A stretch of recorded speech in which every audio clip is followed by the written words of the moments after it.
to do and love to see. Just for a minute.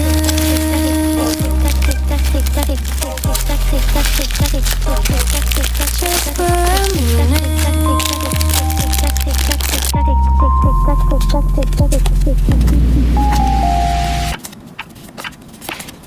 ASAP, baby. Hurry up, don't say maybe. ASAP, baby.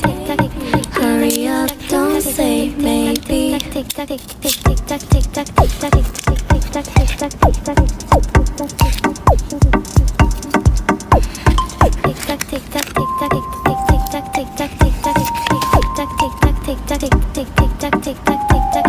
Hi, it's me again, I'm back. Hey, let's talk ASAP.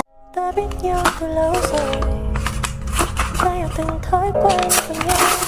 Chứ không phải người yêu với nhau, ta vẫn hơn là bạn. Ta biết nhau đang nghĩ gì, không cần phải nấu ra làm chi. Câu chuyện này cứ như vậy đi, phân tích thêm làm gì. Mình bên nhau giống như người yêu, nhìn nhau giống như người yêu, dù không phải.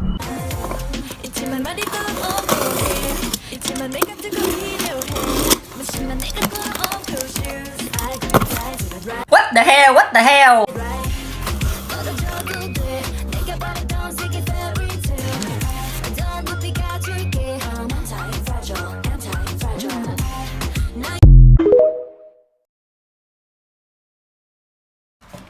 Dòng ca vang trong xóm đi vào, làm chơi cùng tầm này là tầm trên Z đẹp bài vui cả năm đến hai bước chân gần với friend như sớm mai mấy đứa nhìn vào mình mấy đứa Tết đến rồi, Tết đến rồi, Tết đến rồi, Tết đến trông như mọi người.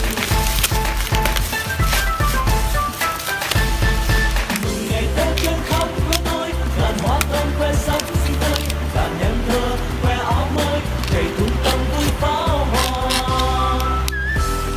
Mừng ngày Tết ta chúc cho nhau một năm tháng sung túc an vui, người nông dân thêm lúa thơm, người thương gia mau phát tài. You wrap around me and you give me life, and that's why night after night I'll be loving you right. Monday, Tuesday, Wednesday, Thursday, Friday, Saturday, Sunday. Monday, Tuesday, Wednesday, Thursday, Friday, 7 days a week. Every hour, every minute, every second. You know night after night I'll be loving you right 7 days a week. You love when I jump right in. All of me, I'm a foreign. Show you what devotion is. Deeper than the ocean is. Wind it back, I'll take it slow. Leave you with that afterglow. Show you what devotion is. Deeper than the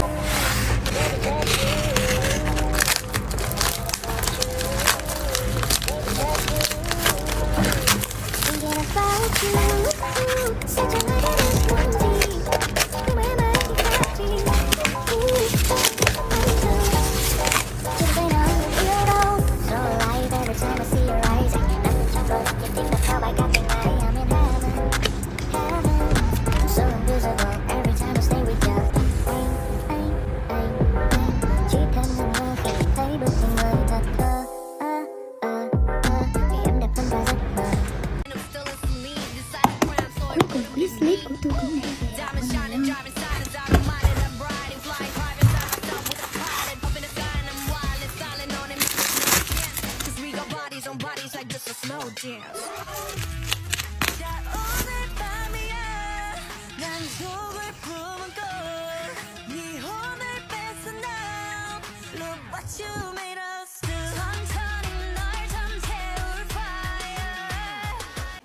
Bây ơi, bữa nay tao lớp rồi Bi ơi. Bữa nay cái bình thường cái tao đăng video là 100 mấy nha, ngàn người, 200 mấy ngàn người coi không hà viral. Mà tao thấy lóng gại cái tao lớp rồi Bi ơi. Ê, mà tao chịu vậy đó nha, thôi kệ lớp không được nữa, sao hết trơn, lớp không được nữa. Tại vì tao thấy viral và cái tao sợ Bi ơi. Mà ở ngoài nhìn tao đảng hậu dữ lắm. Cái ra ngoài người ta nhận ra tao, tao mắc cỡ dữ lắm Bi ơi.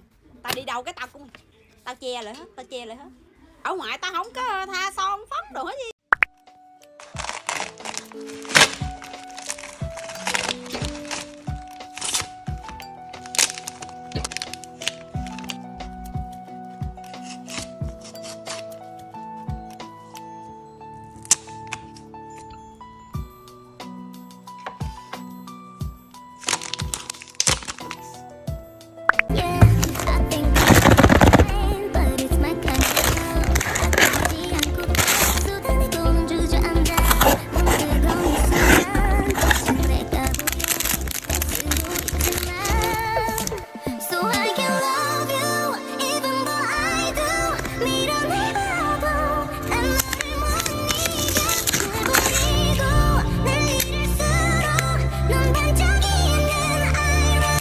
So I envy you.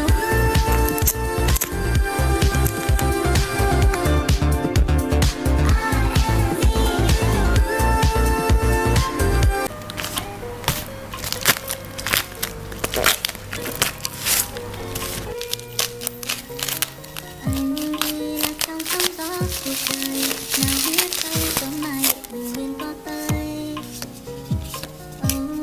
Chạy theo những ánh sao đêm, ngày cứ trôi chớp mắt thành phố đã sáng đèn.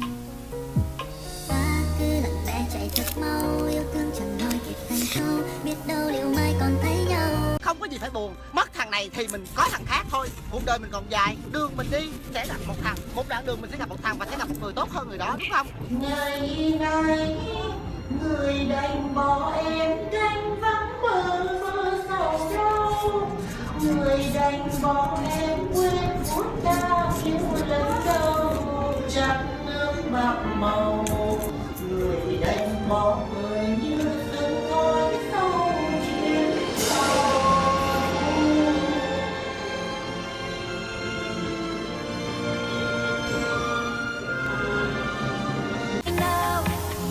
I want you to hear me say, run like sunrise, baby, come be my starlight.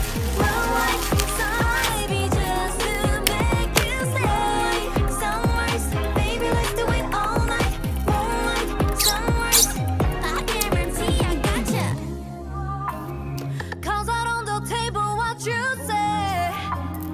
I need you, you need me, you're mine. I'm your moonlight, you're my sunrise, babe. I guarantee I gotcha.